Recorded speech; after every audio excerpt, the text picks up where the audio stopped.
Hey there, welcome to Factually. I'm Adam Conover. Thank you for joining me on the show. You know, at the risk of speaking on behalf of other people, it is a pretty frightening time to be trans in America right now. You can see the backslide in trans rights everywhere, from the Supreme Court's Scarametti decision, which opens the door to making healthcare for trans kids illegal in more and more states, to the Trump administration, which, after running a wildly transphobic campaign and winning on the back of that campaign, has put the full weight of the federal government towards making life harder for trans Americans.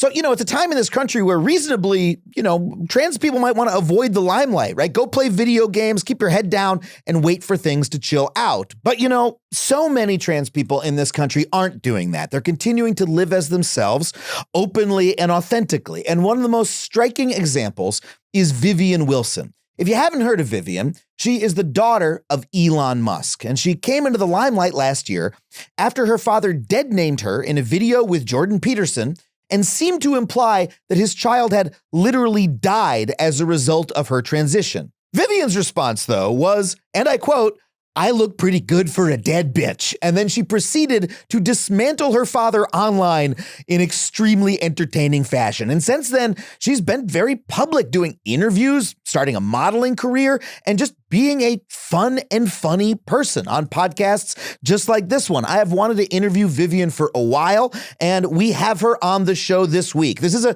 different conversation than I normally have on this show because she's not an expert in any particular subject matter other than what it is like to be her on planet Earth right now in this moment, which honestly is plenty. It was so much fun to talk to her. She bullied the hell out of me. I know you're going to love this conversation as much as I did. Before we get into it, though, I want to remind you that if you want to support the show, you can do so on Patreon. Head to patreon.com/Adam Conover. $5 a month gets you every episode of the show ad-free. We have an online community we'd love to have you as part of as well. And to remind you, I am back on the road this fall. The Big Divorce Energy Tour continues in Oklahoma City, Oklahoma, Tulsa, Oklahoma, Brea, California, Tacoma, Washington, Spokane, Washington, Des Moines, Iowa, Atlanta, Georgia, Philadelphia, Pennsylvania, DC, Pittsburgh, Los Angeles, California. We're always adding new cities as well. Head to adamconover.net for all those tickets and tour dates. And now, please welcome on the show this week, Vivian Wilson. The dog is so sweet. I was there with the dog as a puppy once. Oh, really? Wow, you're old. Okay, let's get going. Vivian, thank you so much for being on the show. Hi. Why are you laughing? Because no one's ever said hi on the show like that before. What am I supposed to say? Such a drawn out hi. Goddamn, fuck my life, I guess. You are, I have so many people who are excited for you to come on the show. Uh-huh. My friend Sammy is We're filming. We're rolling. Great. We're on that. now. We're on. The show's begun. The show has begun. Welcome, Vivian Wilson, to Factually. You're on. Thank you. You're a lot of.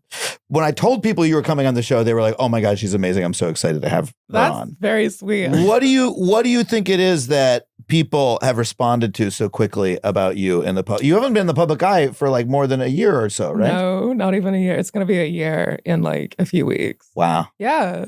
And so what is it that I don't fucking know. That's a difficult question. Always a trick question, but it's not like a trick question, but it's always like a difficult question to answer. It's like, what do you think makes people gravitate towards you? And like, I don't fucking know. Yeah. I could be like, to my own horn and be like, I'm authentic and I'm gorgeous and I'm this and I'm that. I'm like, I don't know. For a while it was like an engaging headline, but now I feel like, at least from what people tell me, it started to get more about me personally, which I definitely much prefer than just being some like crazy headline. Which, yeah. Mm-hmm. Yeah, we're gonna keep it about you, but what I think people respond to is that my theory is you're in a position where a lot of people would have like shrunk away from the spotlight or like, been like, okay, this is too much, right? I want to live a private life. Right. And you at a very young age dove in head first as yourself. You said authentic. I can say authentic. Very like, I don't know, you vivaciously. Vivacious. I love her. I mean, what made you steer into it that way? And just, again, because you were the recipient of not all positive attention, right? Oh, no. You're in the middle of an internet and media firestorm. Well, yes. Right. What made me dive into it? I mean, you only live once. I was like, I don't know. I honestly, that was, it was like, you only live once. I mean, why not? Yeah. It was kind of just, why not? I made like a little Threads account. I made a little TikTok account. People watched it. I just did what I want on there. People liked it. Some people didn't. That's fine. Yeah. You know? But I mean, literally, I probably should have had a more thought out process and why not? I mean, like in the beginning, it was like, oh, well, I want to take control of this narrative. And now it's like, I don't give a fuck. This is kind of fun. I mean, you took control of the narrative so effortlessly, but you also seem so like unbothered by the process of doing so. Yeah, that's what people say about me. Yeah. It's like, you don't know what goes on in my head. Maybe I'm secretly struggling with this inner turmoil of conservatives not liking me. Oh my God. What am I going to do? These hate posts on Twitter, they're too much. Okay, see, this is what I need to hear because, look, I'm someone who's worked in the public eye for many years. Yeah, I used to watch your show. Thank you. You used to watch my show. When I was in high school. It's paying off now, isn't it? I guess. Now that high school audience, they've grown up and now they'll come on my podcast. Yeah. This is how we get guests. Exactly. Thank you. Did you enjoy the show when you watched it? I did enjoy the show. Yeah? Yeah, it was fun. I liked the show. That's great. That's all I wanted. It was fun. I don't know. Yeah. I literally, when I grew up watching cable TV. Uh-huh. And what's that? How was it? Kidding. You know what it was like. You also watched cable TV because you said you watched my show, which is on cable, or did you only watch it on YouTube? I watched it. Was it not on a streaming service? It was on. It was on Netflix for a little while. It was on Max. When were you in high school? What year were you? I graduated high school in 2022. Jesus Christ. Okay. Okay. All right. So then, yes, you probably saw it on a streaming service. You probably didn't see it on cable, unless in like I watched 2020 like they were airing it at like 6 a.m. on True TV. I was not watching it at 6 a.m. Yeah. Okay. You were watching it on a streaming service. Okay. I had like DirecTV when I was little, which is how I watched like iCarly and whatnot, because you would stream it. Well, you wouldn't like watch it on the cable. It would be like recording it, and then it would save to your thing, and then you could watch the episodes. You would watch it DVR'd. I don't know what is that. What that's what you're describing is called DVR. Yeah, okay, great. You don't know what it is, but you don't know what. I'm not good at technology. That's fine. I let other people. Did you ever watch cable channels live? Do you ever like flip like channel up, channel down? No, and I vividly remember that when I was like 10, instead of like watching, because normally with the DirecTV or whatever, back in the day of 10 years ago, you would like the latest recorded episodes, like the ones that streamed most recently, you'd have a choice. And I remember being so confused why after the episode it just kept playing and it wouldn't stop, because that was when we accidentally watched it like live on cable, and I was so confused. Right. In my little 10-year-old brain. You were like, why is it still going? Why doesn't it end? And say next episode in 5, 4, 3, 2. You're like, this is a continuous video feed of more Pretty stuff. Much. Yeah. Okay. Well, all I was going to say is I grew up watching cable, and I used to watch people on cable and go, oh, I remember that person. I'd see them later in real life. And then I had the experience of people doing the same thing for me in the last days of cable. Yeah. But you were not even watching on cable. You were watching on... I don't think I was watching on cable. Maybe I was. The platform doesn't matter that much. I appreciate you. Does anyone remember what platform they watched something on years ago? No. Obviously. I'm a little too hung up on media formats. What I was going to say is, so I work in the public eye, and you end up caring about other people's opinions. You want the audience to like you. Yeah. And when there's people who hate you, it is difficult to have it not affect you, even when intellectually you don't care about those people's opinions. Well, I mean, it depends on the type of people that hate me. Yeah. I was telling Matt about this, where it's like, if it's like people on the left. Who's Matt? You were telling Matt? Matt Bernstein. Okay. Love them. But I was telling Matt about this, where it was like, if it's people like on the left and they don't like me, that sometimes will get to me. But if it's like conservatives who are like, hey, posting about me on a website that I never go to, like fucking, I don't know, it's like on a website that I don't know exists. Like, I don't understand why that would get to me. Like, but they come to the websites that you're on, do they not? Do they come to where you are and yell at you? I get hate comments being like, you'll never be a woman. And I'm like, well, you'll never be known. No one knows who you are. block. So I like blocking people. It's very fun. I was kind of like not super into it, but now it's like, oh, I can go into the comments and I can just block people. It's very therapeutic, actually. Yeah. I think so. You just eradicate them from your existence. Yeah. They can't see you. You can't see them. They're gone. That makes them matter, though. Then they can screenshot the block and share it with each other and like, look, she blocked me. Well, they're blocked, so I won't see them. Yeah. They share that. Fair. Well, I'm a proponent for blocking. Yeah. This is so empowering for me to talk to you because I let this stuff interfere with my life way too much. Like I'll go. I used to have a bad habit with name searching, with like looking. I do. You do that? I do. Okay, tell me about that. Well, sometimes I will like Google my name or search it on like Reddit or something. Reddit is where you find the really mean shit. No, that's the website of which I do not speak of, which I have Googled my name on once or twice. Sure. But Reddit, people are very, I don't know. I've seen it's like compared to the other websites, they're less extreme, but like, I don't know. Okay, they like you on Reddit. I don't know if they like me on Reddit. Reddit as a website very much dislikes me. The Reddit, because they see themselves in me. Do they? They do. The Redditors say, this is what they always say. They go, oh, Adam Conover, that guy's like a human Redditor. He's so annoying. And they're saying this on Reddit. Oh. Do they say that? They do say that. Well, maybe they have a point. I don't want to be like them. I don't want to be hated by my own kind. This is Reddit. Adam Conover doesn't like you. Blocked. You can't block people on Reddit. I know that's part of the problem. Oh. The problem with Reddit is that they treat the internet like they're sort of like a king on a parade stand watching a parade of the internet before them, reviewing what they like and what they don't, you know? The Reddit tone is like, this pleases me. I've seen better. Meh. What fucking subreddits are you on? This is all of them. That? No, it's not. What's your experience?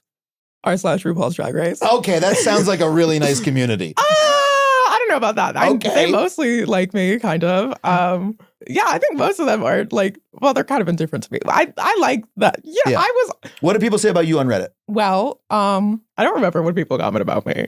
Okay, fair enough. But fun facts about Reddit. I talked about this on TikTok. I found out about the existence of one of the half siblings on that website on r/RuPaul's Drag Race. You found out about the existence of one of your own half siblings? Yeah. On that subreddit? Is it? Yeah. How did that happen? Tatiana made it. Tatiana's a drag queen. Tatiana is a drag queen, and she made a tweet about it. And then that tweet got posted on r/RuPaul's Drag Race, and that's how I found out. Yeah. And what was that like for you? Strange. Yeah. I mean, what the like, it was kind of like indescribable. It was like, oh, this is just a thing. I mean, nowadays I found out about one. It's like, oh, okay, whatever.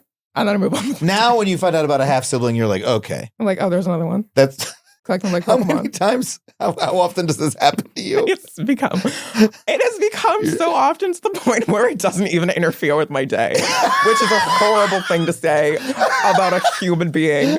But it's just happened so many times to the point where I'm completely nullified. There was something about a Japanese pop star the other week, and I was just like, oh, I'm going to go to Wendy's.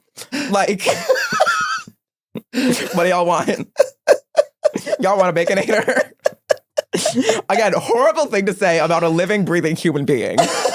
But like, what the fuck am I supposed to do? Another day, another half sibling. Pretty much. Just one wanders in. I literally was making a TikTok about like, I found out I have 7 or 6, no, however many half siblings from, it's like, I found out 2 from Reddit, 1 from Threads. No, was it 2 from Reddit? I think it was more than that. It's some from the news. Some from Reddit. Some from just little exposés and news sources. Yeah, 1 from Threads. Someone added me in Threads being like, did you know this? And I was like, oh, okay.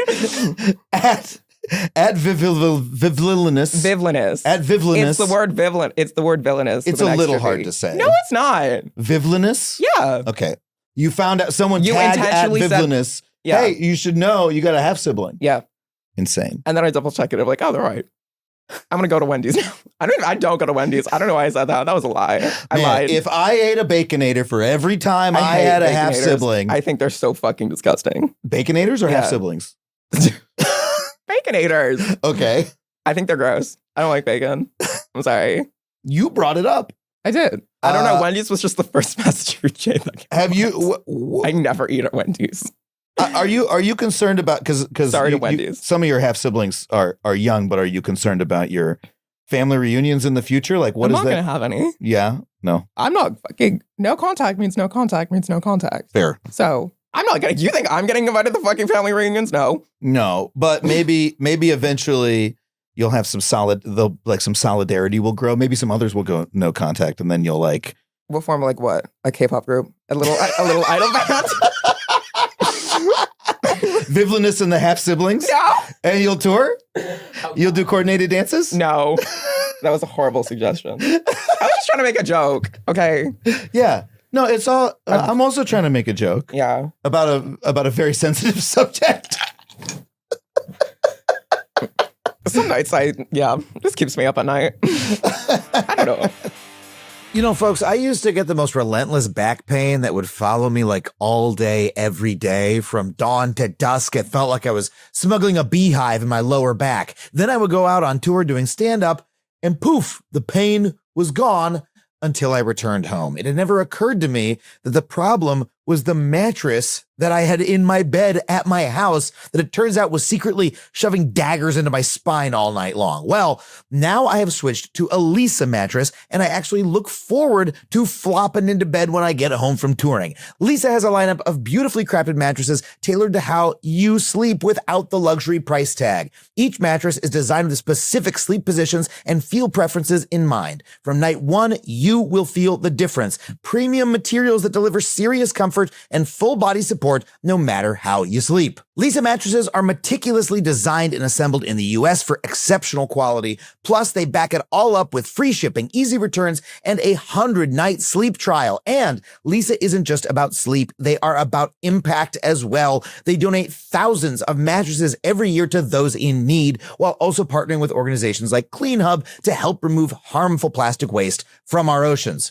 I treated myself to a Legend Chill Hybrid because I run kind of hot while sleeping, and this mattress has these phase-changing fibers that literally pull heat away from my body. It feels so cool on those summer nights that we have in late August, September here in Los Angeles. I have said goodbye to sweaty sleep as a result of this mattress, and I have said so long to back pain, and I encourage you to do the same thing. So go to Lisa.com for 25% off, plus you can get an extra $50 off if you use the promo code Factually, exclusive for my listeners. That's LEESA.com, promo code Factually for 25% off, plus an extra $50 off. Be sure to enter our show name after checkout so they know we sent you. Lisa.com, promo code Factually.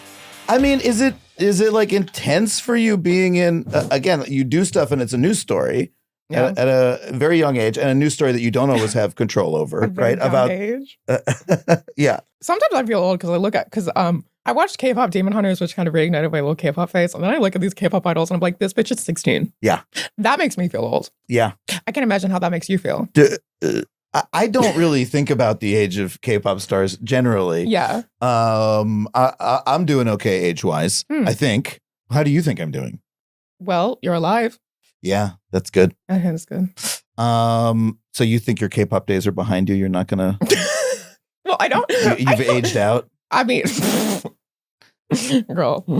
I mean, unless something very drastic happens, I'm not going to be debuting in a fucking K-pop group. No, you don't think unless there's a series of events that are like insanely unpredictable. Like suddenly, I become fluent in Korean. Mm-hmm. Suddenly, I move to Korea. Yeah. Suddenly, I can sing. And suddenly, I don't even know how I would get into a fucking K-pop. I don't want to be in a K-pop group. I don't think. I mean, but so many things have happened to you already. You've been modeling for Teen Vogue. Yeah, that was cool. That was cool. Would you have expected that a year ago? No. And so why narrow your aperture? Because why say no to life in this moment? Well, because I'm not Korean, first of all. Is everyone in a K-pop group Korean? No. Right. But like, also I'm 21, and also I'm 6 feet tall, and also I can't sing, and also I don't want to. Okay. What do you want to do? I don't know. Yeah. Who knows? Figuring it out. Yeah, I'm 21. People ask me this question like all the time. Like, what are you going to use this fame for? And I'm like, bitch, people were asking me this like, because I got famous in like late July. People were asking me this in August. I'm like, I've been famous for 2 weeks. Calm down. But like literally, I'm trying to figure that out. So I guess I like modeling. Modeling's really fun. Like, yeah, it's how I pay my rent currently, which love that. Obviously, I have my little TikTok and my little threads and my little whatnots. But yeah. Do you feel that like just the way you talked about getting famous just now? You're like, I got famous in July and now it's August, right? Now that's a year ago. You're talking about last July. Yeah. I think of the minor amount of fame I have as something that like I worked extremely hard to like build. It took, it was like 10 years of working with no notoriety and then like do a gig here and a gig there, okay, get a TV show, etc. For you, it was all literally at once. Instant. Literally instant. It went from I had 22 followers on Threads to 6 hours later, Jamie Lee Curtis followed me on Threads. Hi, Jamie Lee Curtis. If you're watching, hello. You seem lovely. It's bigger than anything I got. I don't got Jamie. I don't even post on Threads ever. Do you feel that was something that happened to you, or was that something that you claimed and made happen for yourself? Well, okay. Initially, when I posted a little Threads post, which is probably the most unhinged I have ever been, because that was before the age of having a digital footprint that actually mattered. Yeah. So it's just like, I'm going to be unhinged. And like, this is going to go with 300 views. And people are probably not going to believe it's me. And I'm fine with that. And then I went super fucking viral. Yeah. And then I made the news. And then I was just like, okay, whatever. I guess. You posted, this was in response to the podcast. You being in the news, right? And being discussed. And then you're like, here's what actually happened. Okay. It was in response to the lobster guy, Jordan Peterson. I forgot his name. Jordan Peterson. Drag him. Yeah, I do drag him. The lobster guy. The lobster guy. He talks about lobsters a lot. He does. He's really obsessed with lobsters. Yeah. I think he's secretly like a lobster furry. I would love that for him. He dressed up as a little lobster, goes to the little furry convention. Is he play that? Do you think there are other lobster furries, or is he the only one? Is he that much of a freak? I mean, there's got to be there are plain furries. There's got to be lobster furries. Yeah, you don't see a lot of crustaceans, but it could be. Yeah, I see crabs. You really got to get tested after you fuck a crab at a furry convention. Okay, well, furries, it's not like an inherently. How are we talking about furries? That's true. They don't all. You're right. It's not an inherently sexual community. I'm sorry to the furries out there. You're right. I love you, furries. Good job. We got so deep down a rabbit hole so fast. I have no idea what we're supposed to be talking about. We're supposed to be talking about, there was a podcast with Jordan Peterson. Yeah. He talked shit about me, and then it went viral, and then I responded, and then I went more viral. Mm-hmm. And that's how I got famous. But yeah, thank you. But that wasn't something you were seeking in that moment. You were like, 300 people will see this. It was kind of just like an accumulation of, I have a lot of like, I was really tired of constantly being defamed, honestly, in the public eye, and I was like, I'm fucking sick of this. I'm gonna just like give it a shot. If people see it, they see it. And if people don't, they don't. And then a lot more people saw it than I was anticipating, which tends to be a pattern. Yeah. A lot of more people tend to view more things that I anticipate, which I feel like is better than the reverse. Because if you're like expecting a lot of people to see your thing and then they don't, that could probably produce a lot of feelings of disappointment. Yes. And I'm kind of the thing where it's like, I always expect the least and then the most happens. And I'm just like, if like I expect the least and then the least happens, I'm like, I'm okay with this. And I'm like, I'm good with that. But then if more happens, I'm like, oh, okay. But yeah, I made the most unhinged Threads post in existence. What was in the post if you I don't remember the exact phrase, but it was very angsty 20-year-old who's like sick of this shit. Yeah. Like angsty 20-year-old chronically online. But you were saying, here's the actual fucking deal. Right. I don't know if it was more like actually, it was a lot of insults. It was kind of that big. It was like, here's what actually happened. And then a lot of insults. Yeah. I remember I ended it with like, go touch some fucking grass, sparkle emoji. I don't know what I was thinking, but that was kind of iconic of me. Do you think part of why it went so viral is because you're like a pro level poster from like years on the internet? I think the main reason it went viral is because I'm a Nepo. Yes. Let's be honest. Yes. I'm not. People get like, okay, I was literally telling Elijah about this yesterday, so I don't know. Who's Elijah? Elijah Daniel. These people, okay, that tells me nothing, but Elijah sounds awesome. Yeah, he's great. I was on his podcast yesterday. I was literally having this exact conversation. But no, I was like, people have debates on whether I'm a Nepo or not all the time on the internet, and they get like really heated. And I'm like, I am. It's fine. Calm down. Like, relax. I am. It's totally fine. Don't worry about it. Yeah, I mean, different from the way that your average Hollywood. Well, Nepo it's is, not right? like it's not like I don't really understand how Hollywood and Nepo. Like they get roles for them. I mean, It's harder. Well, in Hollywood, it's all the way from, yes, someone like literally pulling strings for their kid to, hey, they grew up in Hollywood around a lot of actors and saw the career path, you know, in the same way that if you, I don't know, grew up in New York and your parent worked in publishing, you'd be like, I understand books or whatever. You know, like some of it's natural. And like, of course, if you grow up in Iowa and you're the kid of some farmers, like it'll seem you'll understand the career, you'll understand the industry, you'll understand the career. It's an easier path. And then there's the part that people I think object to a lot more, which is the pulling of strings or the opening of the way. But like that's like, well, if they're good at it, then people don't find out that they're pulling the string. Yes. So maybe they should get better. There are some people in Hollywood who have the strings pulled for them and they don't care that anybody knows. They're just like, I'll just take. Name names. I don't want to. Name names. Can we cut it out, Tony? Well, you know what? They can't be doing that well if you don't know who they are. But you are not a Nepo baby in the sense that you don't have a parent pulling the strings Definitely to ease your not. way, right? Well, I mean, in the what you're doing. In fact, you are doing it despite. I guess. Yeah. Kind of. Yeah. There's no one pulling my strings. Yeah. Actually. But you're maybe coasting on a wave of publicity that not everybody else has access to. Perhaps is another way to put it. Yeah. How do you feel about that? Okay. I'm just like I'm very grateful that I've like people have been so supportive of me. And obviously I do recognize that I am an Nepo, obviously. And no, I mean, if I got this like giant wave of publicity, I might as well ride it. I guess. Yeah, and just like put myself out there. If people like me, then they like me, I guess. I also think that maybe people have more grace for you than for others because they, you know, look at how you became famous and they recognize, hey, that not everything is great about that. That's not necessarily an easy thing to go through. I see that. Yeah. I think also part of it is just because I'm like more politically active, I guess. Mm-hmm. Like on the left. What do you care about politically? That's such a vague question. Okay, fair enough. Like, what is everything you think right now? Every opinion. Name all of them. In what ways have you been politically active? Just like I've been like politically active on social media, which does mean like literally the least, but it's kind of like the bare minimum.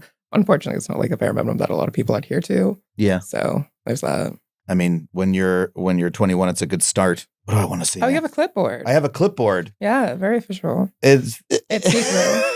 What'd you say? It's see-through. It's a see-through clipboard. Yeah, you see the back. I can see the text. I don't know the questions because they're all like it's small and backwards. But like, if I had better eyesight and could read, you want to try to? No, it's fine. I just saw the words. I think. Hold on, lift it up again. Yeah. I think there are a lot of.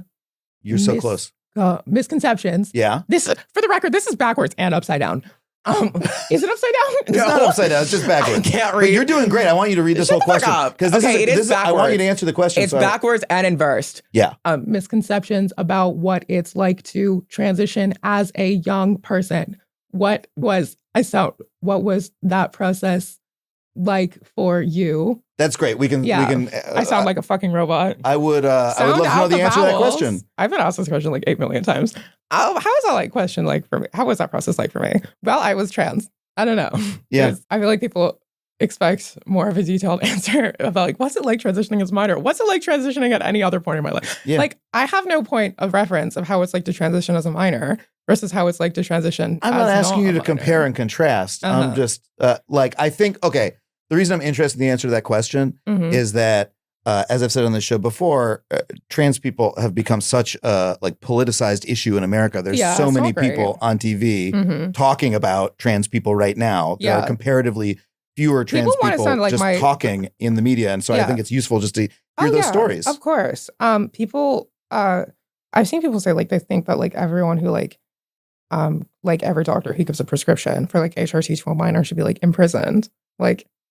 My endocrinologist is like a lovely person. I love her. Yeah. Yeah. Like, don't Don't do that. But what was it like? It was, I mean, there was like a lot more legal loopholes I had to jump through. Not loopholes, but there was like a lot. Yeah, that's the word. There was a lot more legal hoops I had to jump through, which was really fucking annoying. And that was in the state of California, which is like a very blue state. Yeah. Like, what do you have to prove? I had to have like several gender dysphoria diagnoses, and I had to get parental consent from both parties, which was a fucking nightmare. Yeah, for obvious reasons. But I'm like kind of, and now I think they banned it like nationwide for anyone under the age of 19. I think they're fighting it in the courts. They have the Supreme Court decision? Yeah. The Supreme Court decision allows states to ban it, individual states. Oh, okay. And a whole bunch of states have, like dozens of states have now banned it. Not California. Yeah. And I think they're also, the other thing that they've done is the Trump administration is going after any hospital that gets federal funding if they also are doing gender transition. So like the Children's Hospital here in LA announced they were canceling because it imperils the rest of their federal funds. So it's a bad situation. Yeah. Mm-hmm. Yeah, completely. It's horrible. What was it like for me as a minor? Yeah, I had to jump through a lot of holes. And something that like occurs to me is because I had to get like a diagnosis for gender dysphoria. And I'm like, what if someone can't afford that as a minor? Like, what if they can't afford to get the diagnosis? Yeah, because that's not cheap. So I'm just like very fortunate that I was able to, and I don't want to take that for granted, obviously. I received a lot of support in my personal life and obviously the other stuff. And I'm very grateful for all the support that I received from like friends. What did you do for Pride this year? What did I do for Pride this year? I went to it for the first time. This was the first time I ever went to Pride, which people were very surprised by. Yeah. Where were you? I was in WeHo. Hell yeah. Yeah, I just went to WeHo Pride with friends. They had these like cute little fans. There was this like, they had these like booths and some of them were like, just like giving out like free like fans or pens. And I thought that was really cute. Also there was like a WeHo dodgeball, like gay league that I wanted to join. And then I was like, that's like a really long drive, so I'm not going to do it. But I wanted to do it. And I think it's the thought that counts. Like you were in WeHo, you're like, I don't want to have to come back to WeHo every week to join gay dodgeball. Pretty much. Yeah. I want to do gay dodgeball though. It sounds like a lot of fun.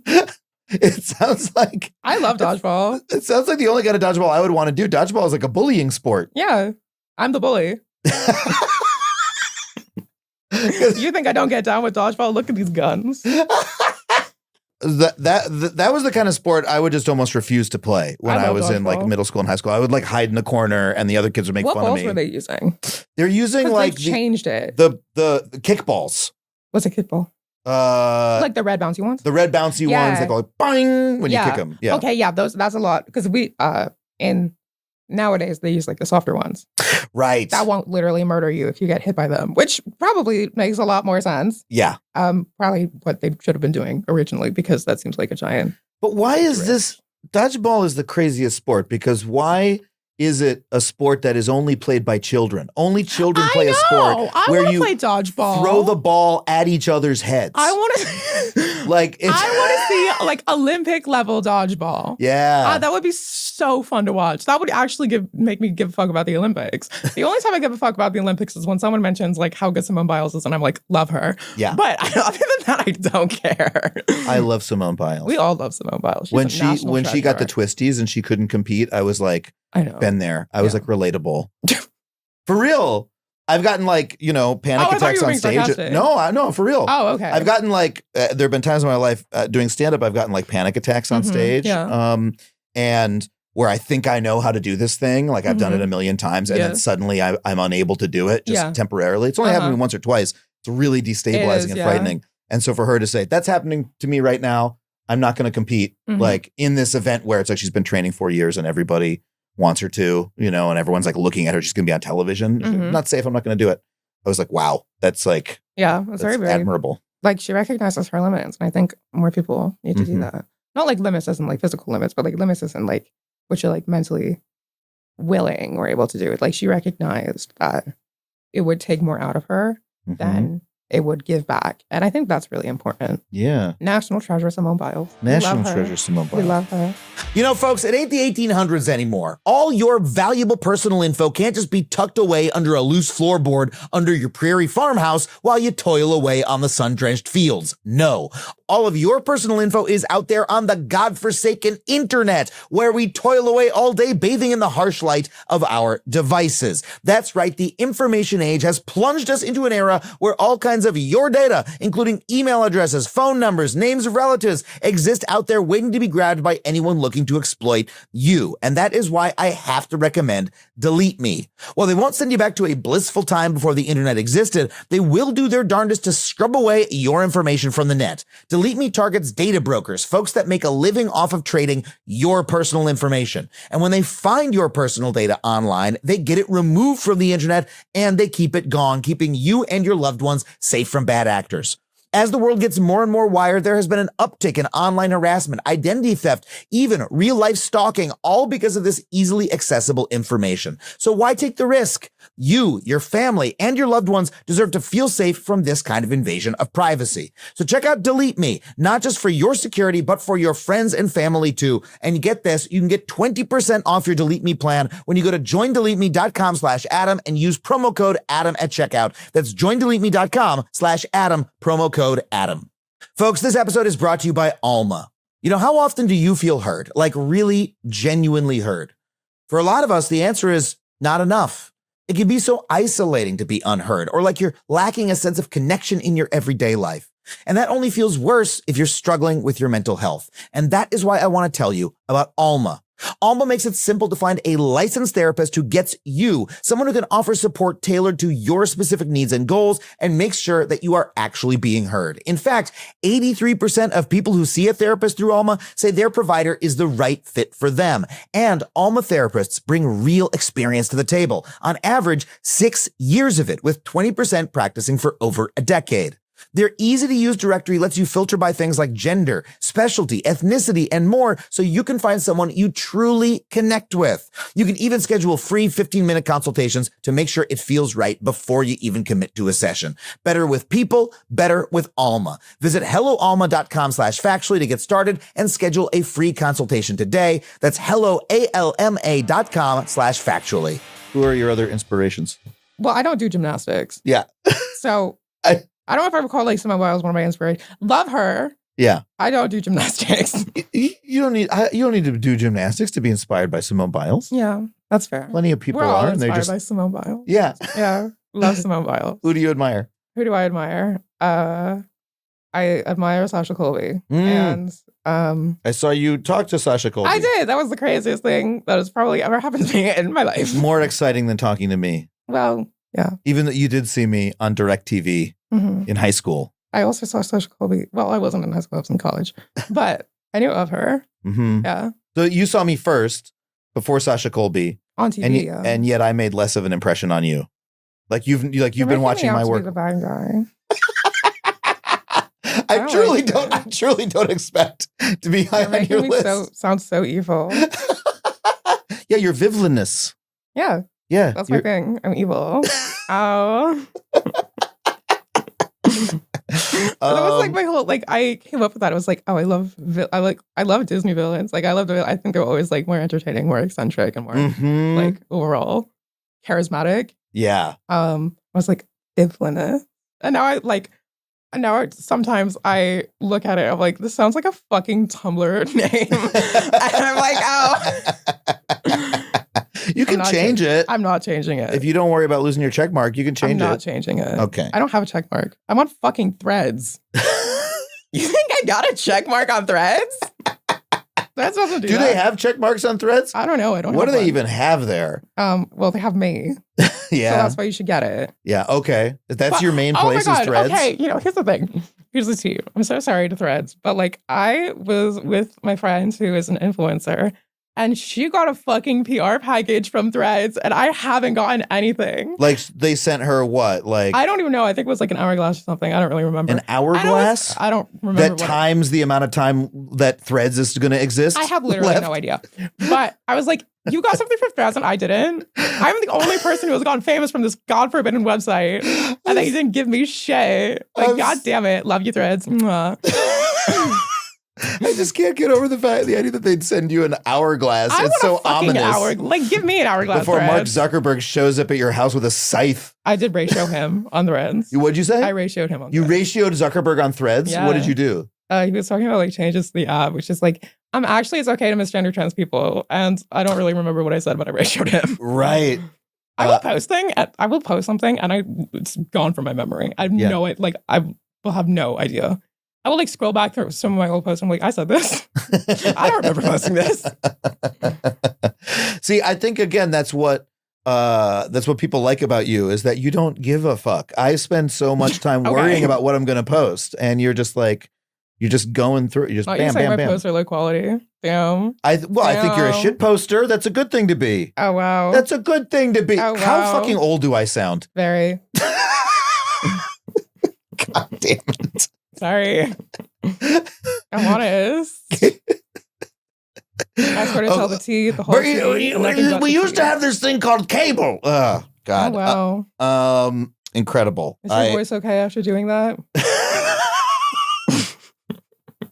So you conceive of yourself as a villain. That's part of your persona. No. You're here being villainous on my show. Well, I don't know if it's like part of my persona. I don't know if I have a persona, but I like the villains in movies, and I was like, I'm gonna name myself after them because it's cool and edgy. Yeah. Very Tumblr-esque. But yeah, you're a villain. I feel it. Damn. I feel evil energy radiating off of you. I am evil. You heard it here first. Adam Conover called me an evil bitch. He's transphobic. I didn't say cancel him on Blue Sky. I didn't say bitch. You messaged me on Blue Sky, which is crazy. I messaged you on Blue Sky? Blue Sky. I didn't remember that was where I messaged you. Adam Conover doesn't remember messaging me, y'all. Cancel him. Are you not on Blue Sky? I am on Blue Sky. That's how I received your fucking message. Yeah. But why was it weird that I messaged you on Blue Sky? Because no one messages anyone on Blue Sky. That's just not a thing. Oh, you're fine.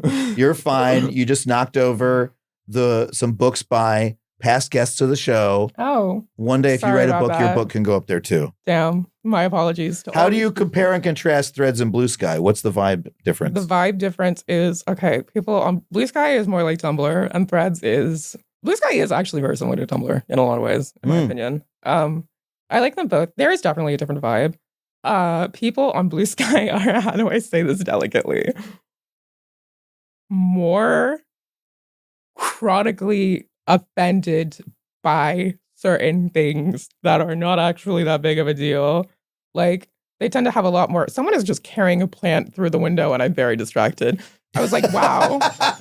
Oh, by the studio window. Yeah. I thought you meant that was the tone on Blue Sky, that people on Blue Sky are like, wow, someone's carrying a plant through the window and I cannot handle it. No, Blue Sky is lovely. It's a lovely place. But sometimes I feel like the arguments on there can get so niche to the point I'm like, what are we even talking about? Blue Sky was formed by all these people who left Twitter because they were like, Twitter's full of Nazis. Blue Sky was formed by people. I feel like, in my opinion, Blue Sky was formed by people who left Twitter to go on Threads and then left Threads to go on Blue Sky.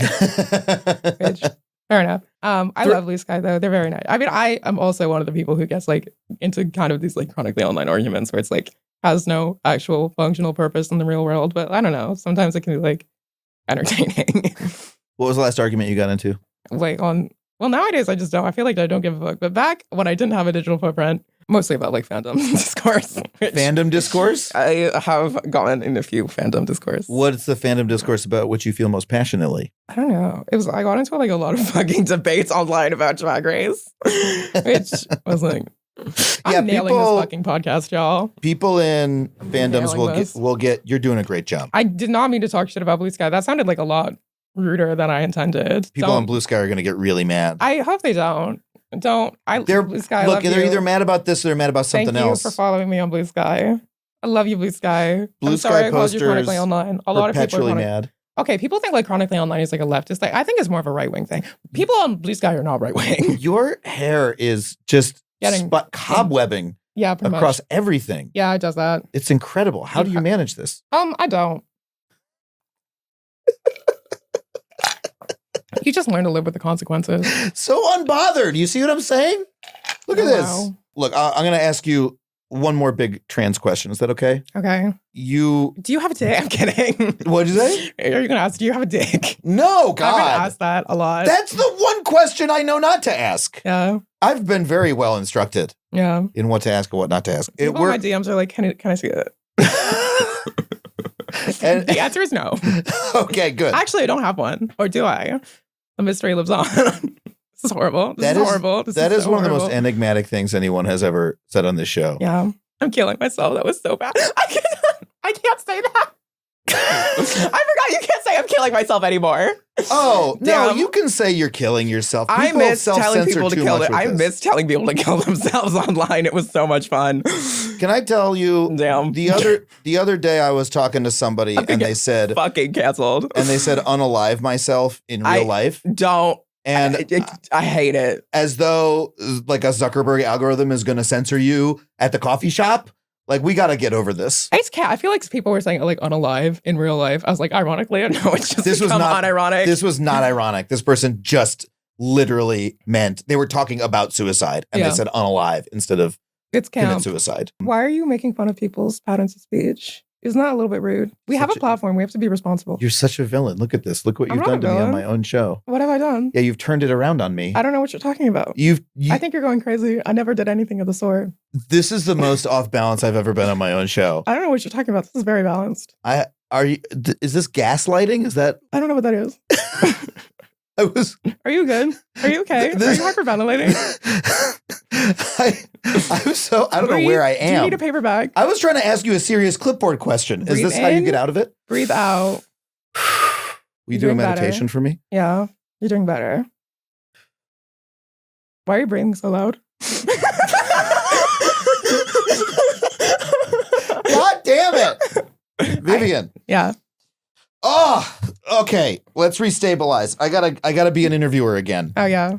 Fuck. Okay, here we go. That was violent. Are you okay? Do you have violent tendencies? I didn't before. but I feel a little wound tight now. Damn. Maybe you should get that checked out. Oh, wow. No, you you're are cracking fucking your knuckles. running circles around me. You're cracking your knuckles. Do I Yeah. need to What does take that a mean to step you? back? That means you're going to commit violence. I think you need to be checked into a psychiatric ward. I think it's a sign of anxiety and nervousness in this situation to like I try think to you're restabilize using myself. your anxiety to get the better of me. And I'm not comfortable with that. Okay, you're turning around literally everything I do or say. I don't know what you're talking about. I would never do anything of the sort. I feel so cornered. Calm down. I'm so calm. You should be. You'll get there. What would you like to talk about?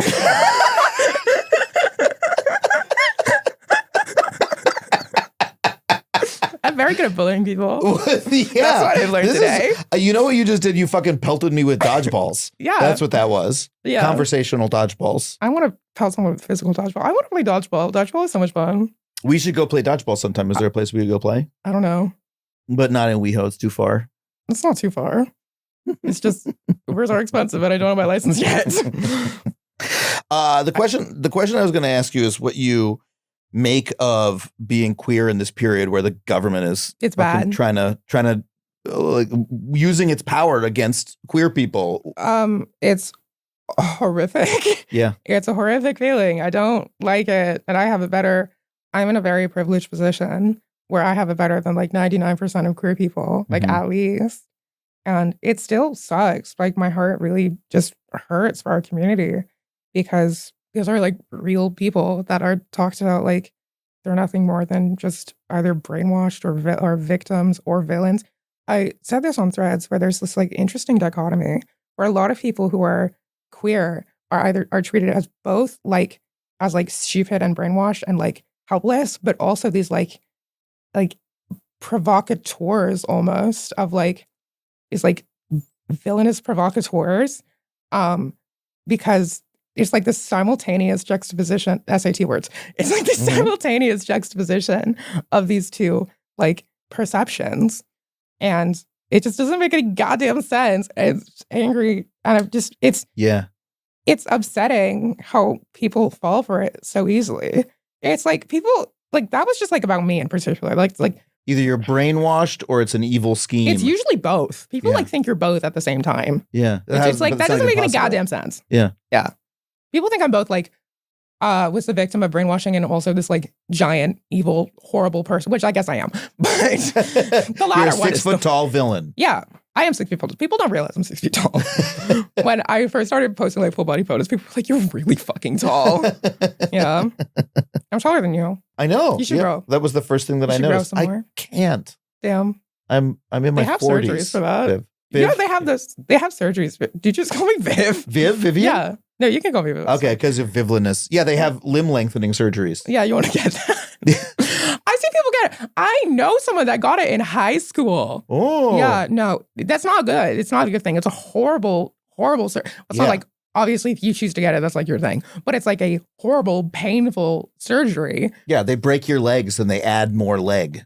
Pretty much. Yeah. It's like really, it's like even more violent than that. It's just like, the beauty standards have gotten to a point, and I know I should not be saying this since I'm literally a model or whatever, but the beauty standards have gotten to a point where people feel like they have to take such drastic measures to feel beautiful, and that kind of sucks. Yeah. A lot. God forbid a girl from stating the obvious, but whatever. Yeah. Yeah. I mean, the limb lengthening surgery is a thing that men generally do because they have a complex about being short. Yeah. And that's not good. I feel like people don't talk about like male beauty standards enough.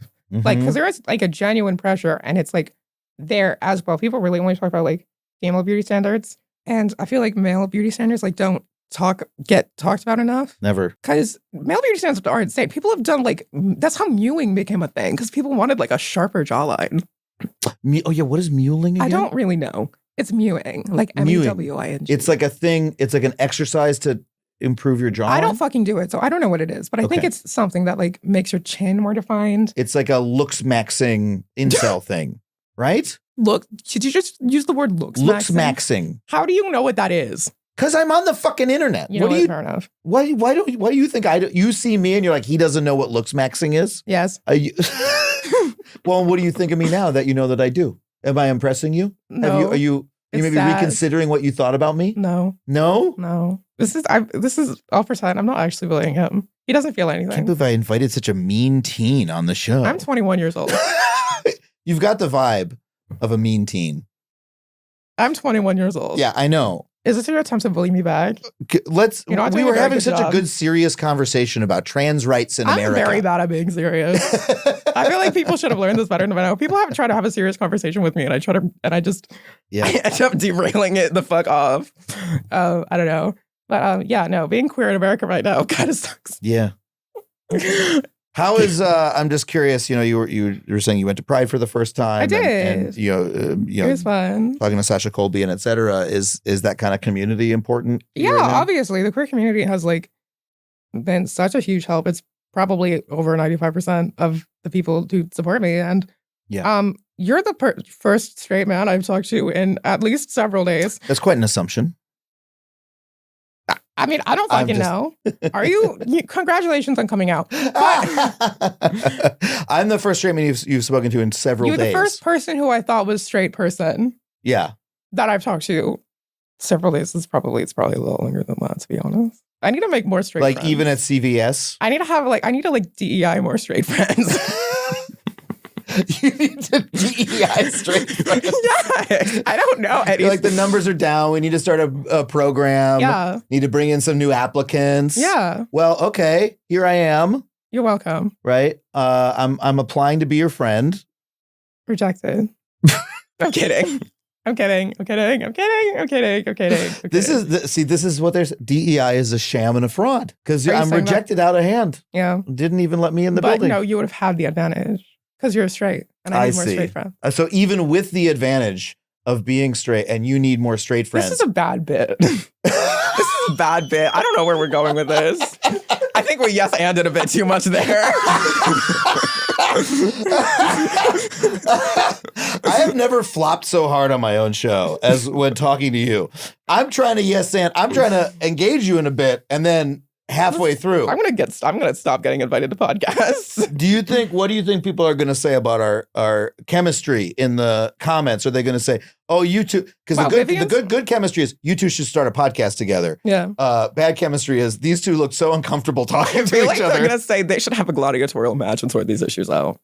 A gladiatorial match. Yeah. I was like obsessed with gladiators when I was little. You were obsessed with like Roman gladiators. Yeah.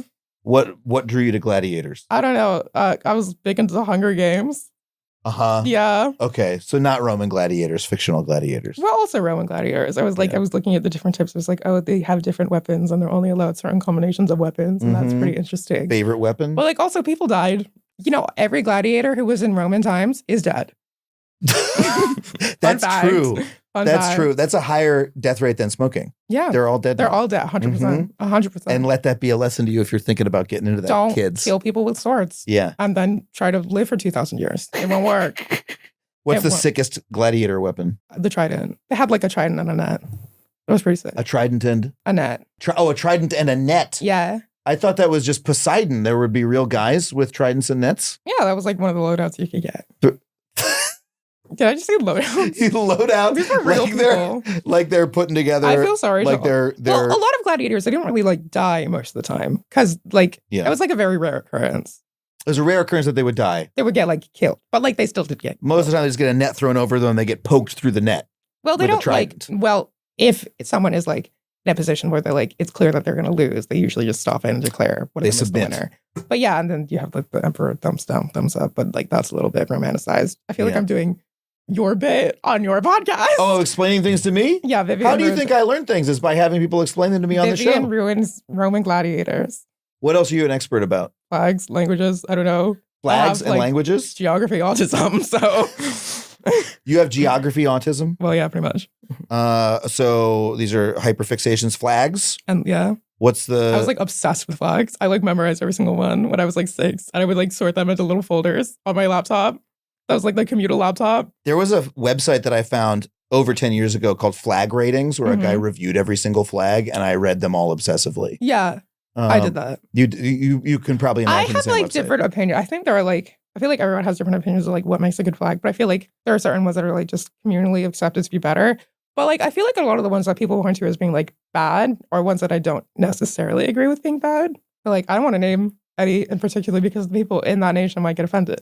Most people from most nations don't listen to this show, so I think you can. That's true. I think the United. I think our flag is kind of ugly. Yeah, it's busy. I think I think there's too many stars. I think we should get rid of a few states to join the amount of stars. Too many stars, too many stripes. Stars. Do we need to do Dakotas? I don't think so. No. And if we add Puerto Rico, stars. Where's the extra star going to go? I think it should be smack dab in the middle. They have 49 stars. Yeah. 2 Dakotas are merged. Yeah. And then the other one's just in the middle for no reason. Just right in the middle. People are going to be like, why is it in the middle? It's a conversation starter. like in the living room, it's like a nice piece of art in the middle of a living room. Yeah, it's fun. In the middle of the conversation. People at the UN would be like, why is your flag so weird? And I'd be like, it's a conversation starter. Well, funny you should ask. It's a conversation starter. Exactly. Yeah. What's your favorite flag? My favorite flag? I think the flag of Malawi looks really cool. I think the flag of North Macedonia. Can you describe either of these? The flag of Malawi, it's black, red, green with a red sun, like a sunrise thing. And then North Macedonia is like a red background with like a yellow sun with like the rays coming out. You like the sun. I think the sun is important. Don't get sunburnt though. You know a lot about geography? Yeah, I know a lot about geography. How can we demonstrate that on the show? Just quiz me, I guess. I don't fucking know. Okay. It's your show. Why are you asking me for ideas? You're the producer. That's a great question. It is a great question. That's a great question, Vivian. I feel like I'm interviewing you at this point. Yeah, that's kind of what it's turned into. What are your deepest, darkest thoughts? What lies behind those eyes? God, I mean, you know, the fear That's super fucking interesting. I'm kidding. I was about to give you a real answer. Yeah. To your question. Yeah. You know, I'm trying to be funny. I'm sorry. No, you were being very funny. Yeah. By interrupting me and railroading me on my own show after asking me a serious question that required thought. That's called bullying. I'm very good at it. Yeah, this is the theme of the show, is that you're here to bully me. You got like actual guests, and it's like, here's a 21-year-old transsexual who bullies me for an hour. Honestly, I think that's what my audience wants. I think they want me to be taken down a peg. I think my audience also wants me to be taken down a peg. I think your audience wants to see you win. No one on the internet wants to see anyone win. That's the first rule of the internet. I think people are rooting for you. I think that's the main thing. People are rooting for me, but you know what people love more than rooting for someone? What? Seeing their downfall. Very edgy. But after people see a downfall, they love to see a rise back up. They love to see... I don't know about that. If you get canceled, I think you're kind of like, I don't think they like to see you come back. I think they do. I think people like a rise and a fall. It's part of the story. What you get canceled for, I guess. But like, Shane Dawson's not coming back anytime soon. Who? Shane Dawson? Oh, I thought you said Jane Austen. No, she's dead. Yeah. So she's also not coming back anytime And was soon. she canceled? Was Jane Austen canceled? Probably by the government. Yeah.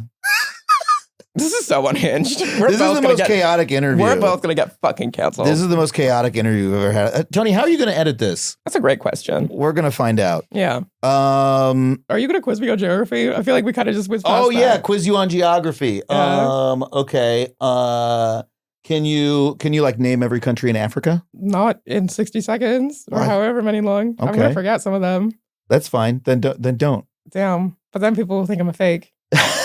I mean, I don't know the extent of your knowledge. You said you have a hyperfixation on geography. South Africa, Lesotho, Eswatini, Namibia, Botswana, Malawi, Rwanda, Burundi, DRC, Republic of the Congo, Angola, Mozambique, Reunion's not a country, it's in territory of France. Madagascar, Mauritius, Seychelles, Comoros, Somalia, and Somaliland, depending on who you ask. I said Rwanda, Burundi already. Uganda, Kenya, Malawi, Mauritania, Ghana, Cote d'Ivoire, Togo, Nigeria, Niger, Morocco, Sahrawi Arab Democratic Republic, depending on who you ask. Don't cancel me, Moroccans. Algeria, Tunisia, Libya, Egypt. What are the other ones? Oh my God, no. Liberia, Senegal, the Gambia.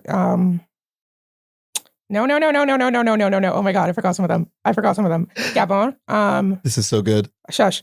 And the other ones, I forgot. Did I say Central African Republic already? I don't remember. I don't remember. Did you say Ethiopia? Remember. No, I did say Eritrea as well. And Djibouti and Djibouti, middle school favorite. You are a child. Anyway, the other ones as well. Is Madagascar a country? I said Madagascar. Okay, great. Yes, Madagascar is a fucking country. Okay. Yeah. It's with an island, you never know. They speak a language that derives from like the Polynesian family of languages, because how Madagascar was settled, it wasn't originally settled by people from Africa. Technically we're all from Africa, whatever the fuck. But it was settled by people from, I think it was like Indonesia or like Micronesia or somewhere.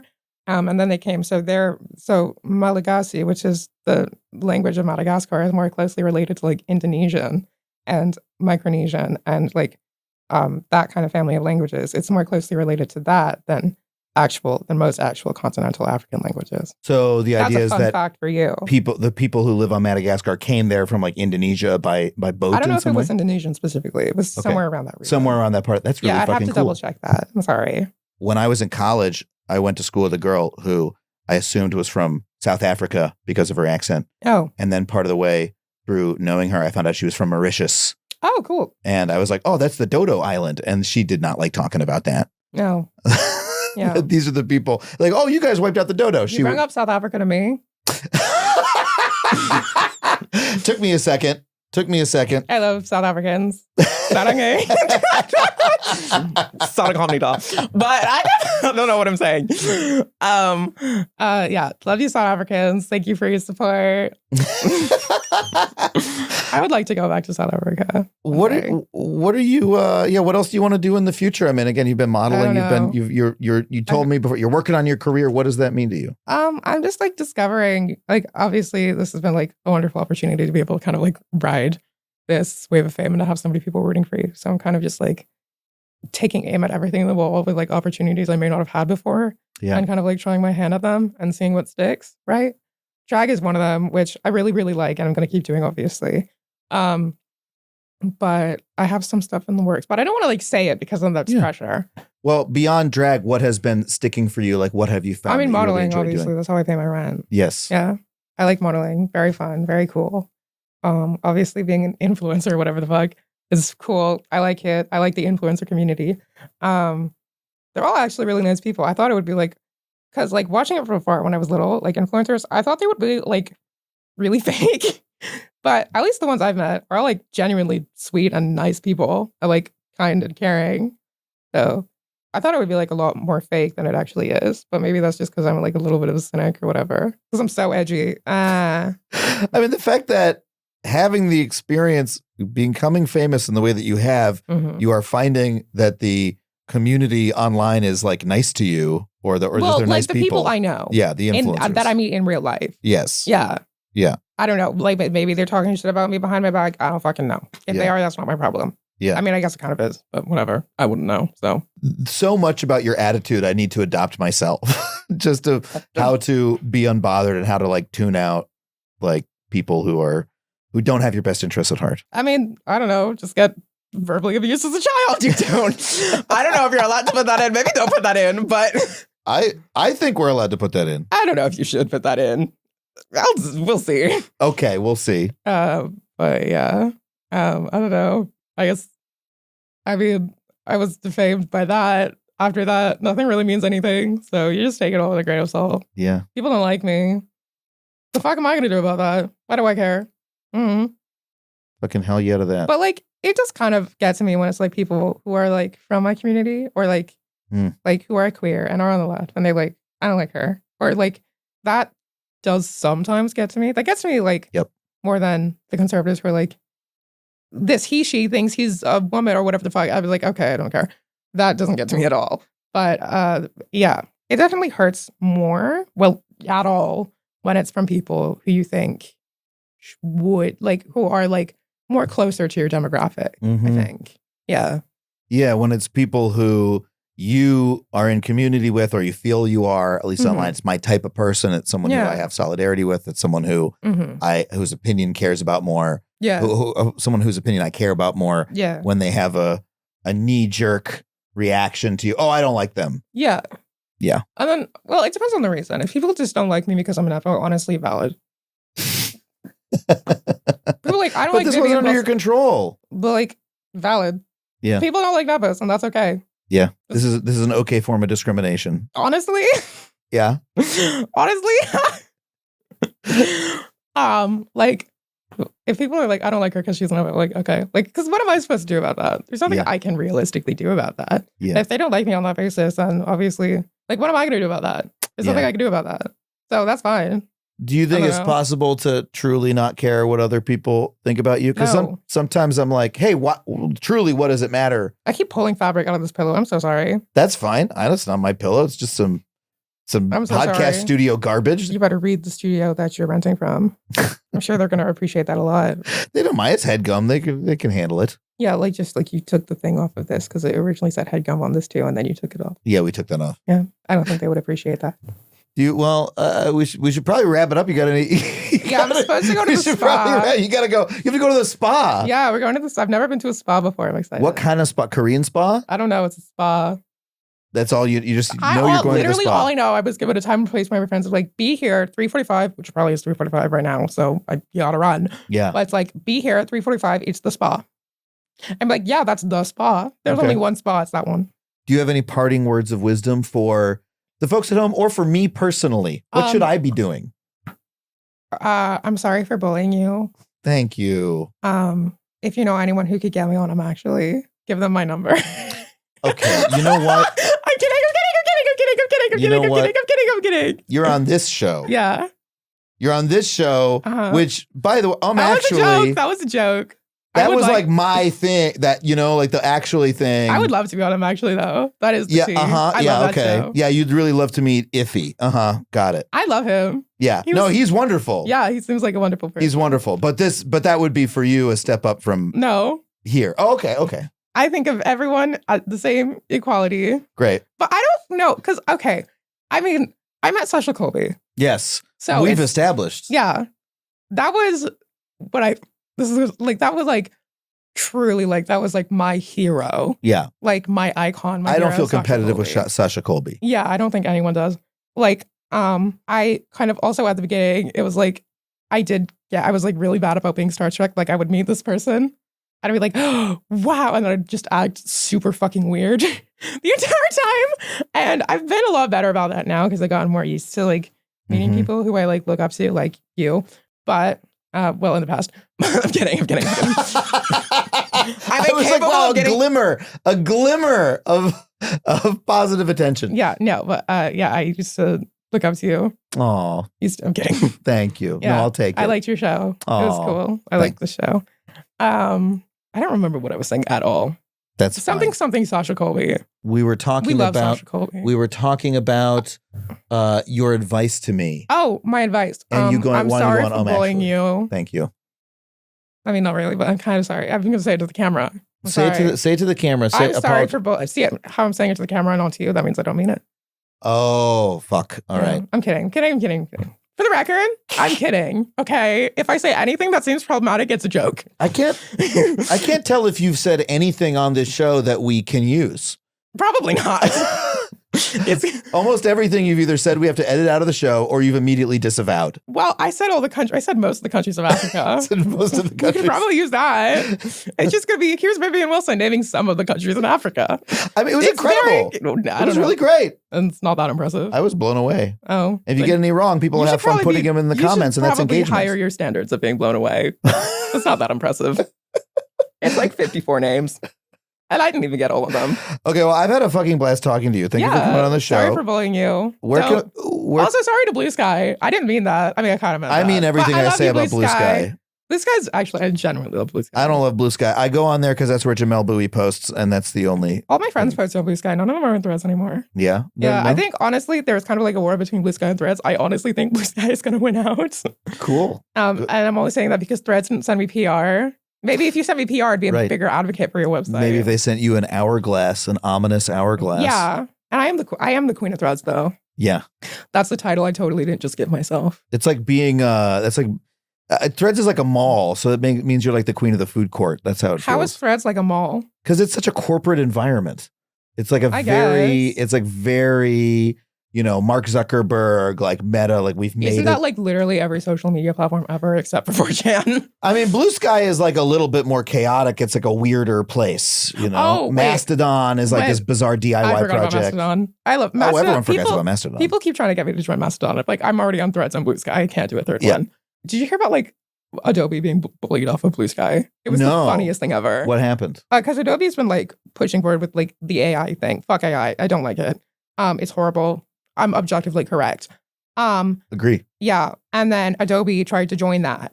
And people were so sick of their shit. Also with like the prices, because Adobe is like notorious for being like impossible to cancel and charging exorbitant amounts of money because they kind of have a monopoly or whatever. So they literally got bullied off of Blue Sky. They tried to make like an account to do like the little corporate posts that all of them do. And the comments were so vitriolic that they actually got like bullied off of the platform. It was amazing. It was so fun to watch. But I'm like, that's going to be me one day. Are you going to be the bully or are you going to be bullied off of Blue Sky for your horrible business practices? I'm going to be bullied off of something at some point. I'm probably going to get canceled at some point. I don't know what it's for. Well, you've bullied me off of my own show. Well, yeah. We're going to wrap you're still it up. on it. We'll see if I'm back next week or if you're hosting. Yeah. I know where you live. Fucking terrifying. Vivianous. Vivianous. Thank you so much for being here, Vivian. Go to the spa. Yeah, I got to go to the spa. Bye. Am I actually allowed to leave now? Yeah, leave. Get the fuck out of here. Get the fuck out of here. Why are you bullying me? Give me a hug. No. Give me a hug. That was great. Well, thank you once again to Vivian for coming on the show. I hope you enjoyed that chaotic interview as much as I did. I had a fucking blast. You can go follow her at Vivianous anywhere you get your social media. And of course, if you want to support the show directly, you can do so on Patreon. Head to patreon.com/Adam Conover. $5 a month gets you every episode ad-free. For $15 a month, I will read your name in the credits. This week, I want to thank Callan, Hey Look a Distraction, Uber Elder, Avaro Eggburger, Tracy, Aaron Harmony, Joseph Mode, Rodney Patnam, Greg 0692, Marcella Johnson, and Matthew Bertelson, aka the Bunkmeister. If you'd like me to read your name or silly username at the end of the show, head to patreon.com/Adam Conover once again. And of course, if you want to come see me on the road in Oklahoma City, Tulsa, Brea, Tacoma, Spokane, Des Moines, Atlanta, Philadelphia, Washington, Pittsburgh, Los Angeles. I'm pretty sure I'm going to have a New York date coming up soon as well. No, nothing official yet, but head to adamconover.net for all those tickets. Would love to see you out there. Thank you once again to Sam Roudman and Tony Wilson, my producers, everybody here at HeadGum for making the show possible. Thank you so much for listening, and we'll see you next time on Factually. That was a HeadGum podcast.